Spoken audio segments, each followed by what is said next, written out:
All right, we're jumping the gun a little bit early on this review, but we're just too excited and we have to talk about it. That is the upcoming Brooks Cascadia Elite. And welcome to Conversational Pace. I'm Brett Hornig. This is my trail running superstar co-host, Finn Melanson. And this is a very unique, this is going to be a unique review because we actually both raced in this shoe. But that's not new. We've done that before. We've both raced in shoes. We both did races that were 100 miles in this shoe. So that's why we figured we got to just talk about this now. Well, in my case, it turns out the 100-mile wilderness is actually the 96.5-mile wilderness. So, I mean, but like the GPS doesn't take it. Yeah. It doesn't, count for everything. Spiritually, I'm sure. For all intents and purposes, yeah. Yeah, and the microvert on the AT as well. I mean, what did they say? What did your watch get? 24,000 feet, but it's probably like 30. Yeah, exactly. Yeah. So, pretty monstrous. Before we get rolling into our review, this little disclaimer. I guess, well, the normal one that these Brooks sent us these shoes. We're under no obligation to say whether we like it or not. We weren't even obligated to review it. They just sent it to us to run in. And we both decided to do big races in it. What do you got? In the past, I've done on single track partnerships with Brooks, so that should be disclosed as well. But again, under no pressure to say I like or don't like the shoe, stuff like that. Yeah. And then I guess the other part that I probably would put in here is I did help in the wear testing and development of this shoe, but for free, just because I thought it was fun. So I've actually been running in various prototypes of this shoe since early February of 2025. So I actually did in a previous pair that was just a little bit different than this one. I did 2 other races and a whole bunch of training in. So I got to help, hop on calls with the Brooks development team and just talk about, good things, bad things about the shoe, to try and make this final version really good. And, I still don't think it's like perfect. So, I just want to let that be known that this isn't about to be like a Brooks Cascadia Elite commercial. But I did have some play into some of the final decision-making processes of it. So I guess if you hate this shoe, then I guess you got to send all negative feedback to the Conversational Pace Instagram page. Let's run through the shoe stats real quick. So this it's going to come out in March 2026. It is priced at $275 US. The weight of this pair, and this is still a sample pair. I think the production is going to be this, but there could always be last minute changes. But my pair came in at 292 grams, 10.3 ounces. This is a US men's size 10. Stack height. This is off their tech sheet, and I just thought this was funny. 33.85 millimeters in the forefoot, 39.85 millimeters in the heel. I didn't fact check them on this. Feels like 30s and almost 40. 6 millimeter drop. I guess squeaking in under that 40 millimeter mark means you could race the Olympic trials marathon in this and you'll be okay. So there's a lot of new things from Brooks for really any shoe. So starting with the upper, they actually went full matrix. So we've got just our classic matrix. It has evolved over the years to get basically less starchy. This one's, feels like any current matrix upper.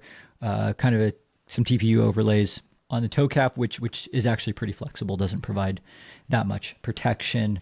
Underneath the matrix upper, going into the midfoot, is a tongue that is kind of fully knit with one little padded kind of laminated panel over the top of it.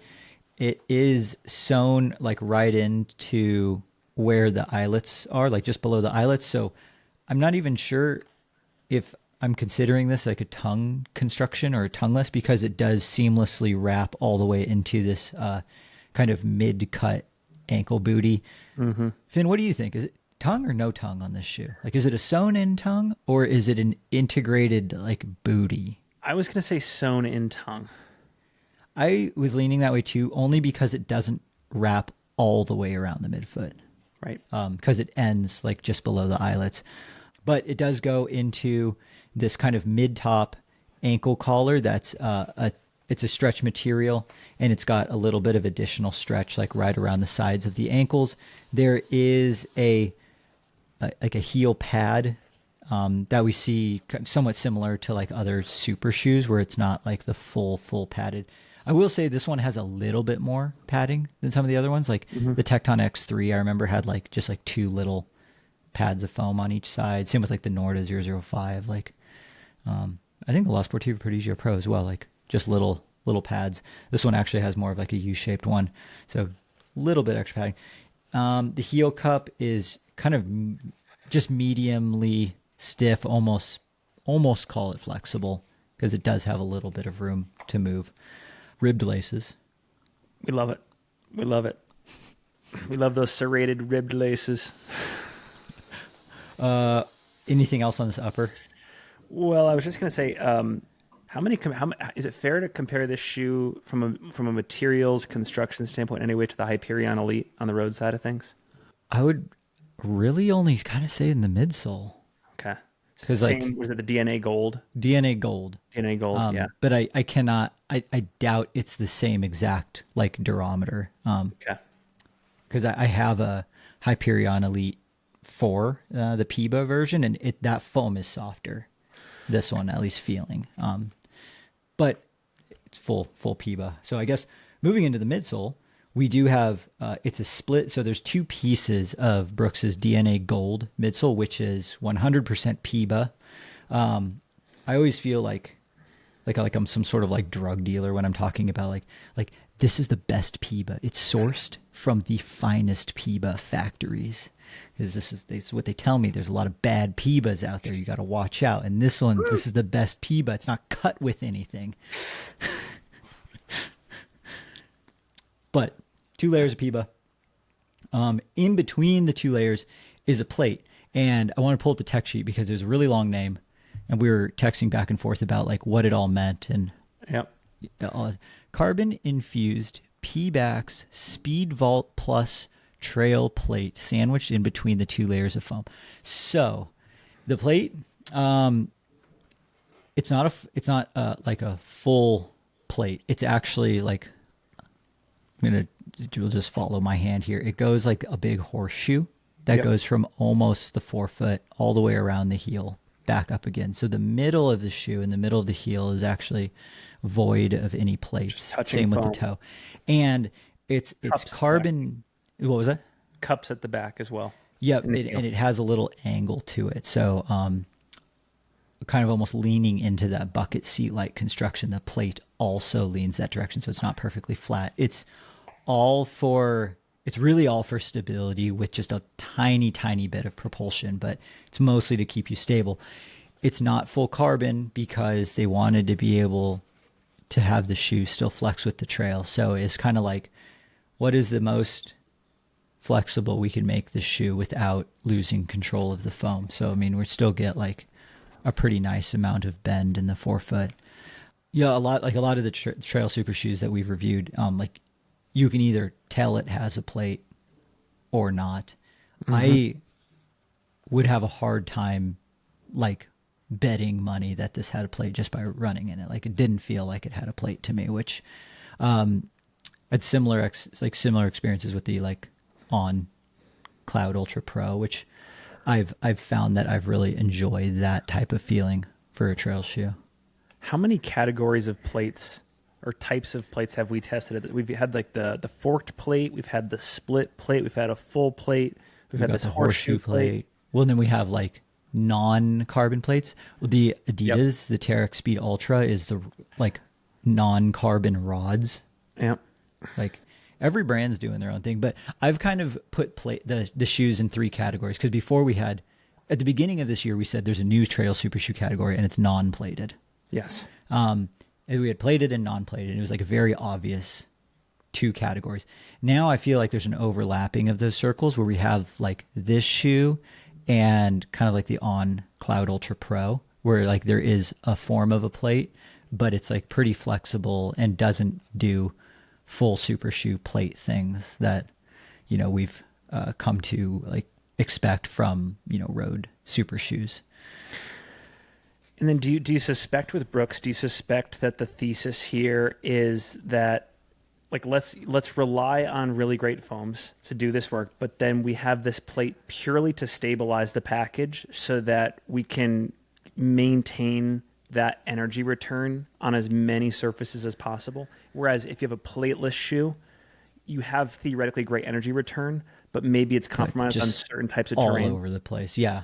It can be like you could have a shoe like with this much foam and no plate and it's incredibly unstable. And you could have a shoe with this much foam and a full length, like rigid plate, and it's equally as unstable. So, what Brooks was trying to do was find the combination of foams and plates that actually doesn't slow you down on technical terrain, but also doesn't slow you down on super runnable terrain. And, we'll dive into how well they did that. The Outsole, I think this might just be the second shoe.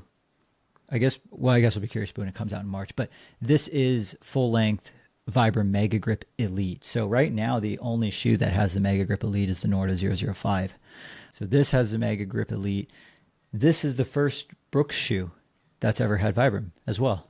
So it's the first Brooks shoe that's had a Matrix upper, first Brooks shoe that's had full Vibram Mega Grip Elite, 3.75 millimeter lugs. Brooks is they were very meticulous with this shoe. Yeah. And I see your lugs are pretty shaved down as per usual.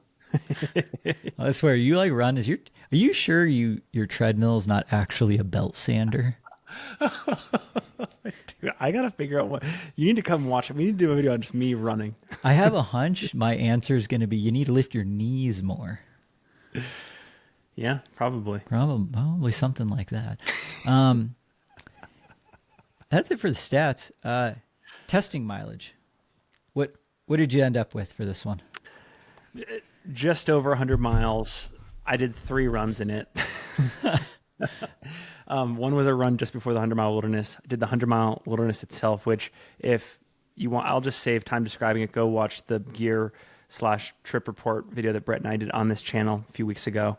And then I did a run after it out on the BST here in Salt Lake City just to put it through some more honest paces in like a more true trail running environment, I would say. We were both kind of curious to see what the foam felt like too after putting in a really big effort. Because, you said 3 runs, but it was, over 100 miles. And what did your total time on feet end up being? Total time on feet was like 30 hours.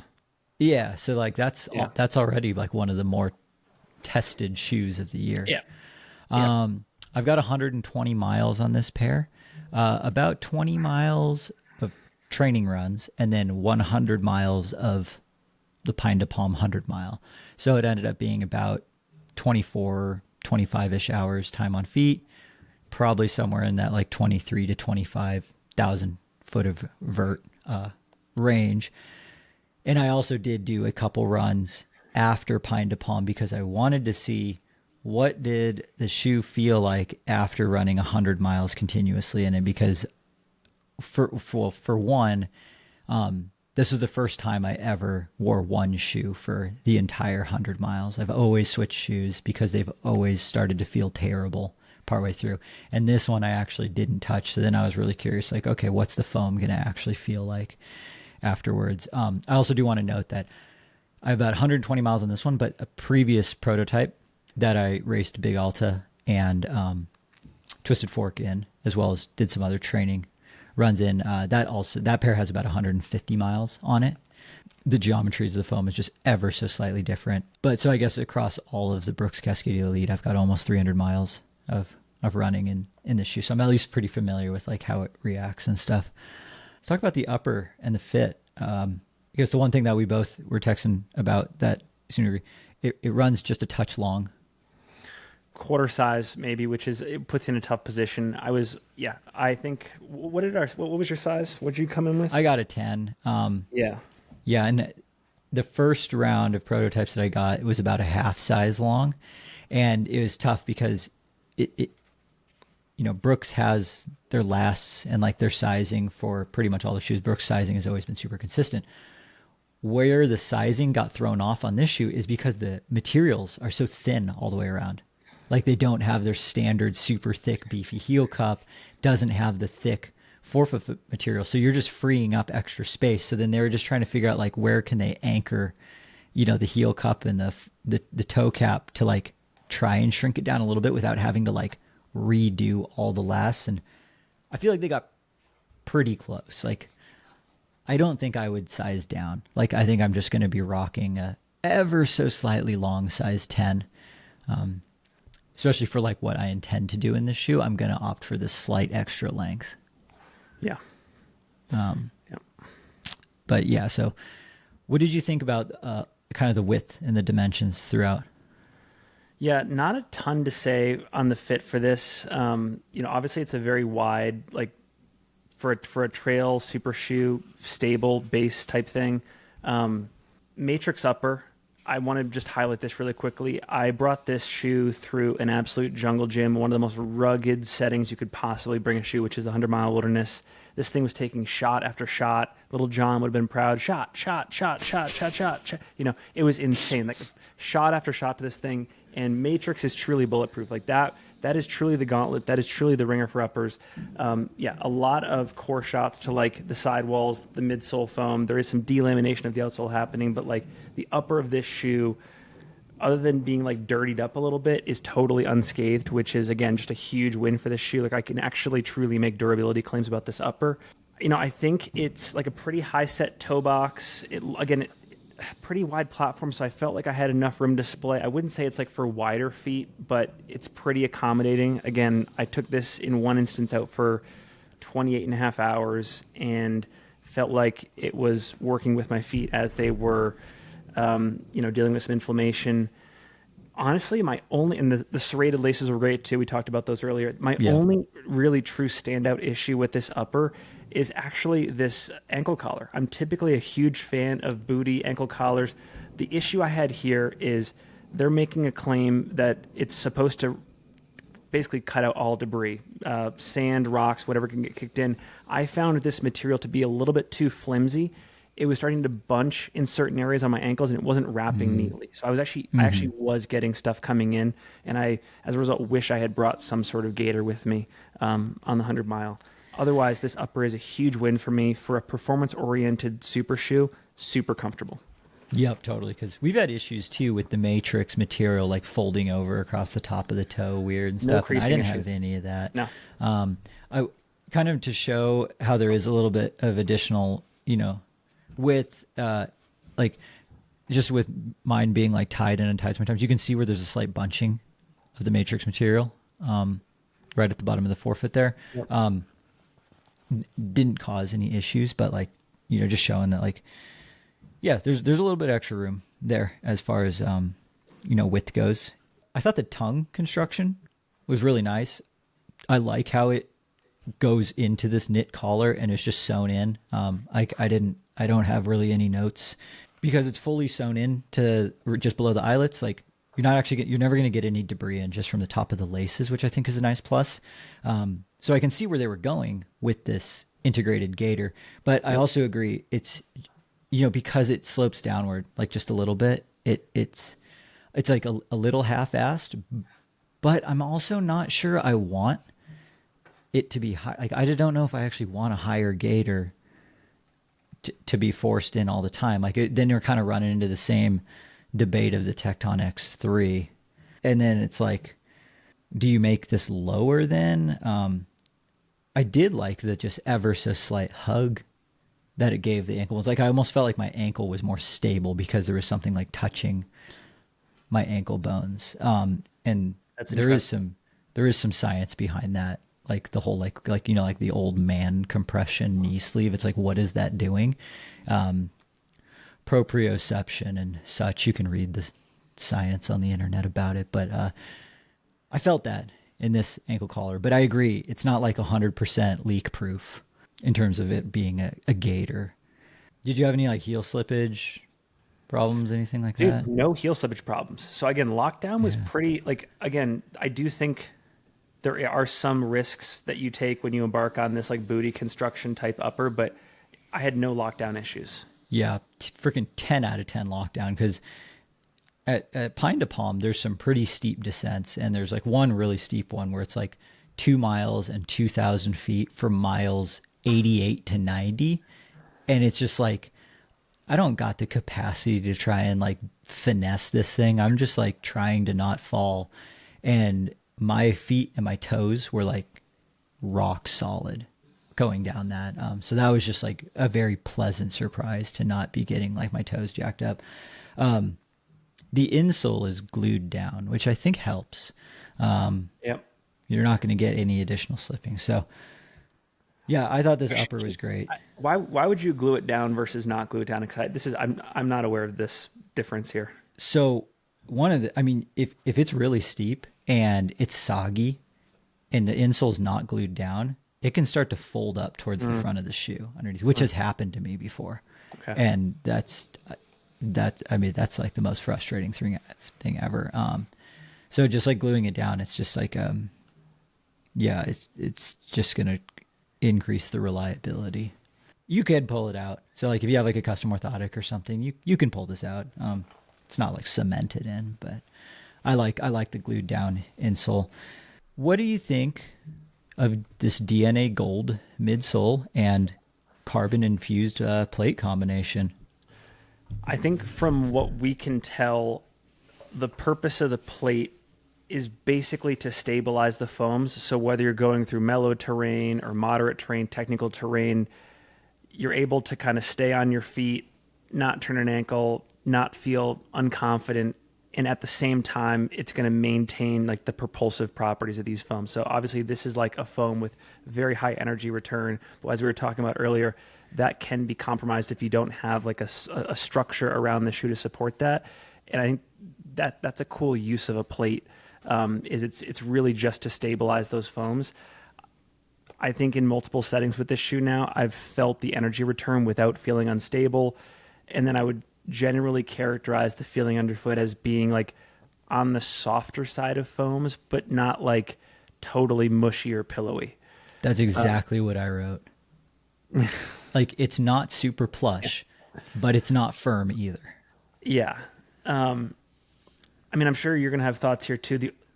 The only other like really, well, actually I'd say two things. Fairly subtle rocker here, which I think is actually really good for like stability in general and like moving through technical terrain. But the interesting thing that I picked up on in the second half of the 100-mile wilderness, or I could even say like maybe like 8 hours in and onward when I was just getting tired and my form was starting to falter, I would notice, and I do this in ultras all the time, like as I get longer into these races, I start to heel strike more. My form in general, my biomechanics kind of fall by the wayside. This is that we talked about that U-shaped plate.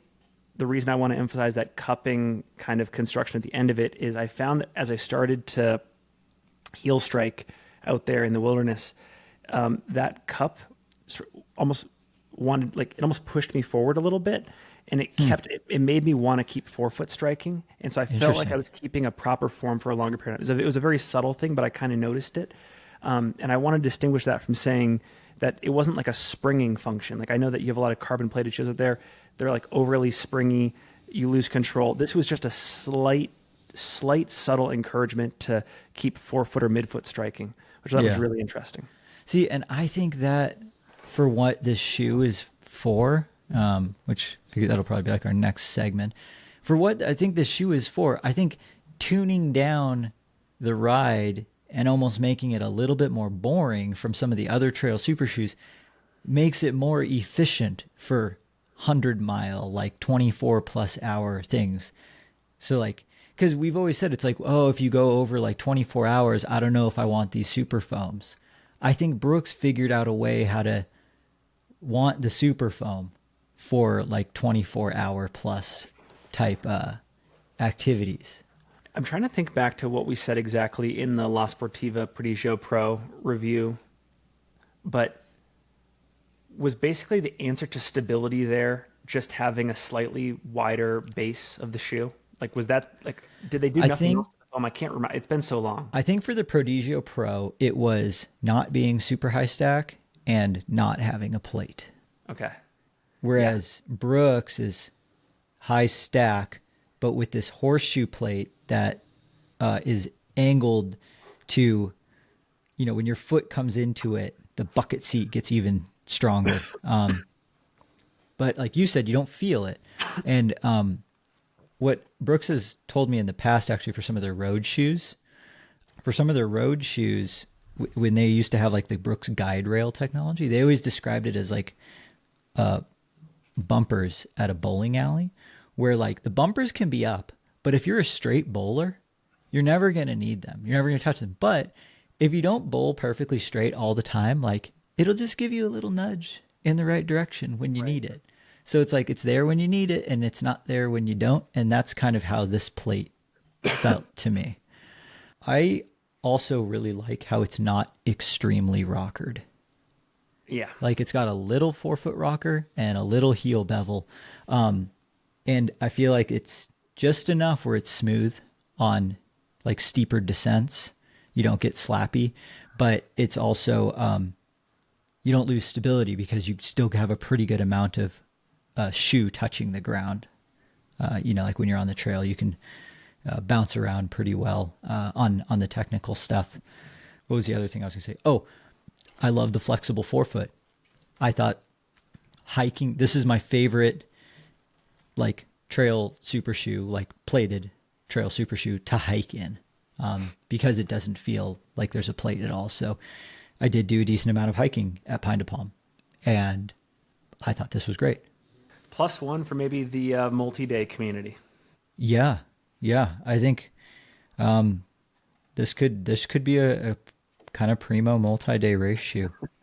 Yeah, we'll list. I'm curious to see how long the list of races are for like would you race in this shoe. But did you have any other notes for kind of like the midsole and the ride? Yeah, I'm sure people are wondering like how much do you feel the plate underfoot? And I would say besides that heel cup sensation that I was describing, the only reason why I even noticed the plate in the first place is that there's the way it's U-shaped, so you don't feel anything at the very 4-foot of the shoe. So there just felt like there was a bit more. I felt more of the cushion there, and also a little bit of the ground feel, and that made me realize kind of what was underfoot behind me. So it's not as noticeable as, for example, the plate in like the Terex Super Shoe or Tecton X, etc. Oh, dude, I just choked on so much water. Dude, I did the same thing. I just had. I know, that's why I was trying not to laugh. Spin drift, and then you good. That's what I get for trying to hydrate. People are just going to think Finn and Brad are just like hydrate, dude. I think we're just ripping like fat bong rips over here or something. Spin drift. Spin ripped. Yeah, this is a cool shoe. Like the midsole feel is really cool. The other thing that I wrote was I actually felt pretty comfortable, and the shoe felt pretty natural at like almost all pace types. Running pretty fast in the shoe felt good, and also going like really slow in this shoe felt good. Yeah, agree 100%. That's another +1 for me. Is it felt fine to go slow in this super shoe. Yep. Big win. Yep, absolutely. Like the only thing where I felt like it wasn't the absolute best was if I'm talking like a sub 60-minute long trail race. I would probably wear something, a little bit less shoe. Yeah. But like anything over that, I'm like, this actually did pretty good. Outsole, 3.75 millimeter lugs, Vibram Mega Grip Elite. I thought this finally showed, because we had some gripes about the Norda 005 outsole, and we were pretty sure it was due to the lug pattern and not the material. Yes. I think this proved, at least for me, that it was the lug pattern and not the material, because I felt like absolutely glued to the ground all the time in this shoe. Here's the comparison. We've got the 5 here on the right. We've got the Elite on the left. And those are those T-shaped lugs. It's just a totally different pattern. Yeah. And like you're just going to get more bite. I guess I'm not shocked that your lugs are pretty trashed because 100 mile. Well, I mean, you did like 100 miles And on like apparently my rocks. form sucks. Apparently, your form sucks, and you ran in the shoe on like really hard terrain. But where I took the shoe was mostly like decomposed granite, a little bit of moderate technicality, but the dry, kind of dusty stuff, it kind of shaves down outsoles like sandpaper. But much to my pleasant surprise, after like 120 miles in this shoe, and like my form definitely started getting sloppy in the second half of Pine to Palm, and I was scuffing things everywhere. I have like hundreds of miles worth of outsole rubber left on this thing. Yeah. There's like so much rubber left. I really like this outsole. I like the lug height, like that 3 to 4 millimeter lug height. That's like perfect for me. And yeah, I actually did get to run across some rocks, and this Mega Grip Elite compound is awesome. Amen. Yeah. And I guess, like, as we could see with yours, like the trade off with stickier, softer rubber is a little bit of durability, but they're not terrible. It looks like there's still a little bit of life left there, right? No, there is still life. I bet there's still 2.25 millimeters here. But yeah, I was just going to point out, like, yeah, I went through the 100-mile wilderness with this, and I have some delamination of the toe bumper here, the outsole on the back, some sidewall hits to the foam, the exposed foam. So it didn't totally survive, but Yeah. did a pretty good job. But you said, so you've done a run in the shoe since the 100-mile. How do the shoes feel after? They still feel great. I mean, again, I was going to say they're cosmetic issues, but I probably would need to like throw some super goop in here or something. In terms of the foam experience, the same. That's impressive. Which is fantastic. Like the foam sensation, everything underfoot, unchanged. Everything I said about energy return, everything that I said about it feeling soft but not like pillowy, everything was retained. So that's pretty cool. Like 31 hours time on feet, and it still feels the same as it felt out of the box. Great. Yeah, for me, the first thing that's going to go in this shoe is clearly the outsole. Certainly not the upper or the midsole. And yeah, like, well, I'll just keep paying attention to this delamination, maybe make a couple super glue fixes, but yeah. That's all. That's what I noticed too. I mean, I did 2 runs in it after Pine to Palm, and I was shocked at how much pop the shoe still had. Yeah. Which had me thinking, I was like, oh, I could easily just resume training in this shoe. And the next bit that I had written down was like, what is this shoe best for? And I kind of wanted to split that into 2 parts. It's like, what kind of training did you like doing in this shoe the most? And then, like, what kind of race do you think Brooks made this shoe for? Well, I mean, the headline here is, from a performance standpoint, Chris Myers, Brooks athlete, podiumed in this shoe at Western States, ran a historically fast time. And so obviously it checks the box of like Western States, UTMB, premier ultra distance races across the U.S. I would probably share the same concern as you, like not taking it out for the Broken Arrow VK, not taking it out definitely for things under an hour. Like there are lighter, more minimalist shoes that I would take out. Thinking to like the Golden Trail Series circuit, Taylor Stack is a Brooks athlete, and I'm pretty sure that I saw him in the Agile. Anna Gibson had actually raced pretty much all the Golden Trail Series races in this. In this, really? Okay. Yeah. Okay. She top 10'd at, what was it, Mont Blanc Marathon? In this shoe. Yeah. Earlier on in the year. Yeah. Okay, so that split is interesting because I'm pretty sure Taylor Stack was in the Agile. So yeah, looking at like the Brooks Trail athletes, it's like probably like 60-40. 60% are wearing this shoe, and then 40% are wearing like the Agile. But it's cool that we're seeing athletes like rock Golden Trail races in this shoe. Really cool. Like clearly a fast shoe. Yeah. So I mean, maybe So it's not a shoe. It's certainly not a shoe designed for just one course, just one athlete, just one type of distance. It's incredibly versatile. If you're a one quiver shoe racer, fantastic option. My only question is, if there are shoes, if you have the means or the interest, or you're a sponsored athlete, if you have the ability to work with a shoe that is specifically designed for a certain type of course race, etc., why not go with that one? Like it is a very versatile shoe, but like there are pitfalls to versatility, right? Or maybe not anymore. I don't know. No, I agree with you though.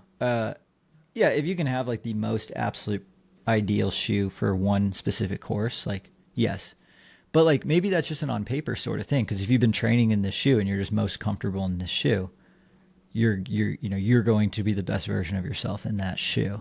Yeah. So I kind of get the other side of that argument as well. Instead of just trying to like perfectly, I remember like Western States 24 when Jim was wearing like all sorts of crazy prototypes and it just ended up in blisters.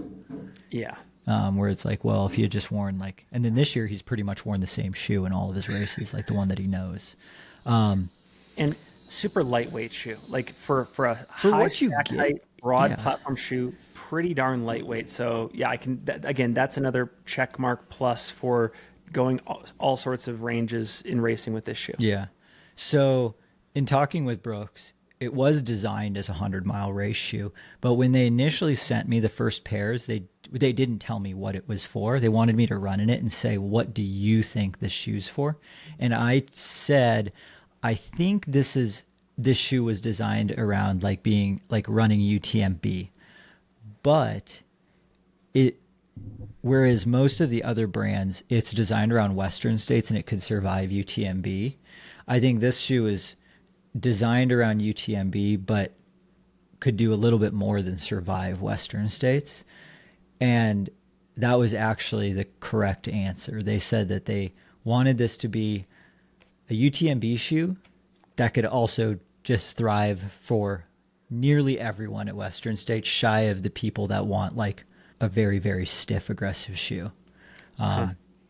Which, yeah, I mean, I ran Big Alta 50K, super runnable, just verti, non-technical 50K. I thought it was awesome. I did Twisted Fork. There's some runnable sections, but it's more technical than Big Alta, and Yep. it's 10 miles longer. The shoe got even better. Then I did Pine to Palm, and I was like, okay, I'm in the sweet spot for this shoe. Like I could tell. I was like, this would be like my go-to 100-mile shoe for like most 100-milers. And it's cool like that. I would have no hesitation throwing this on for Western states or UTMB or even going more extreme like to a Hard Rock. No problem. Can I ask you $1 million question with some context? Let's do it. So I feel like the historical definition of a super shoe, a trail super shoe, fairly high stack height, supercritical foams, it's got some sort of plate, and it's under 10 ounces. Now that we've had like all of this testing across like the La Sportiva version of super shoe, across this version, across like the Adidas, what is your definition? I think a trail super shoe is a shoe that when you throw it on for a trail race, it helps you get from start to finish faster than your regular trainer. Like that's what it is. And it doesn't matter how it's done, whether it's a super foam, no plate, high stack, plate. It can be any of those combinations. But the one thing it has to do is help give you a technological advantage. You know, because I think that's really what it is. Like, especially for like in the marathon world, it's like it helps you get from A to B faster. Do you think that the market is going to converge around a very specific materials checklist? Or will it be this wide ranging? I think it's going to get even wider ranging. Like we saw, it's wider this year than last year. Oh, for sure. I think it's going to get even wider, especially as like there's a lot of new cool foams out right now. They're going to figure out better dimensions, better plate types. I mean, we've got this weird horseshoe kind of plate. Like it's awesome. It's just the first try of it. You know, I'm really curious to see where all the brands go. And I do kind of like that they're not all just going to end up being the same thing. Like all the brands in the road world, like all the marathon super shoes are very similar now. All the trail super shoes, they're all super different. So we both raced in it. Would you race in it again? Oh, 100%. Yeah. What race would you want to throw this on at?